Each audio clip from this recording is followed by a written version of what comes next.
This tax season could be one for the record books, and not in a good way. The IRS has been crippled by staffing shortages, and taxpayers now face unique challenges preparing their returns. Here to help us through it all is Richard Lavina, CEO and founder of the on-demand tax filing app, Taxfyle.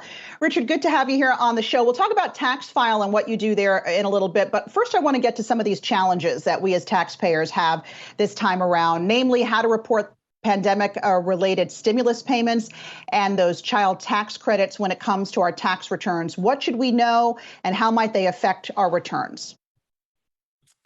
Yeah, thanks for having me. So the one that's affecting most individuals here in the United States would be definitely the child tax credit. So in 2021, that credit was increased from $2,000 to $3,600, right? And a lot of us, myself being a parent, opted in to get some payments advanced in 2021, right? So when it comes time for you to file your taxes this season, and you have until April 15th to do so, you just want to make sure that either if you're doing your taxes or your CPA or assistant is doing your taxes for you, your pro, to make sure that you track all the payments that you received in 2021 if you had some of that that credit advanced to you. If not, that's okay. You could claim the full $3,600 amount on your return. And as it relates to small businesses, you mentioned stimulus payments and things like that. The biggest one would be PPP. So the latest update in terms of PPP is that if you got PPP funding because you incurred some hardship during the pandemic, that seems like for most cases it's fully forgivable, meaning that you don't have to pay it back. And of course, tax filing day 2 months away now, April 18th. Crypto is one of the big conundrums that a lot of people are dealing with this year because they are supposed to disclose any sort of gains. And I'm wondering, how do people deal with that?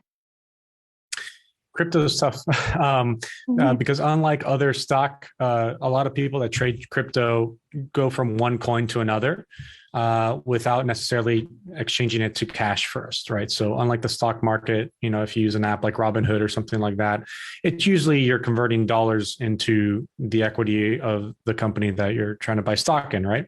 But with crypto, however, whether you use Coinbase or some other exchange, you're exchanging from one coin to another.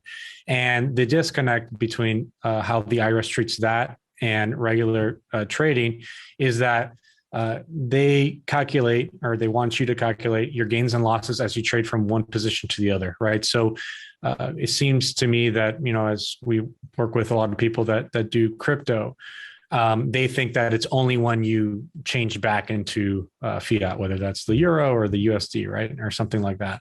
That's when you have to record it on your Schedule D on your tax return. However, it's not. It's a little bit more complicated than that. There's a lot of softwares that are out there that could help you keep track of all those positions changes, and we highly recommend that.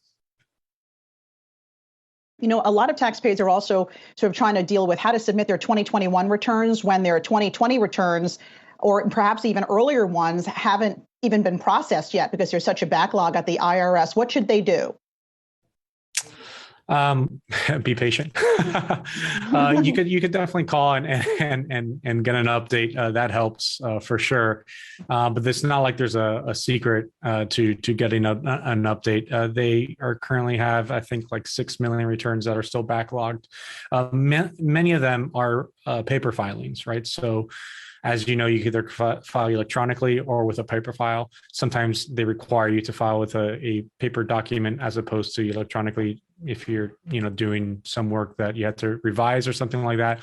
And if that was the case in 2021 and you still haven't received, let's say, a refund or the settlement of your position with the IRS, those are probably going to be farther back in the queue than if it was done electronically.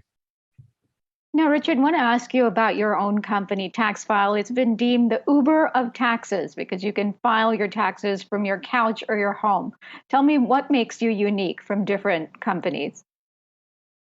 Yeah, so I think Taxfyle, unlike, there's a lot of great do-it-yourself apps out there. And if you need assistance, like TurboTax Live, that's nice. If that's kind of like your thing. If you have a slightly more, I would say, complex position, let's say you're a small business operator, you did trade crypto, we have a network of 4,500 on-demand CPAs and IRS enrolled agents that specialize in slightly more complex situations, right? So the niche that we kind of go for would be those that, mainly are spending 10 plus hours on TurboTax and maybe aren't, are getting frustrated with it and want to bend it. So about 6 years ago, we started this company to help solve that problem. All right, we're going to leave it there. Richard Lavina, CEO and founder of Taxfyle. And we know with so many people not wanting to go in to actually see their accountant to file because of COVID, this is definitely a great option. Thanks so much for being here. Karina? All right, and I'm sending my own taxes in today.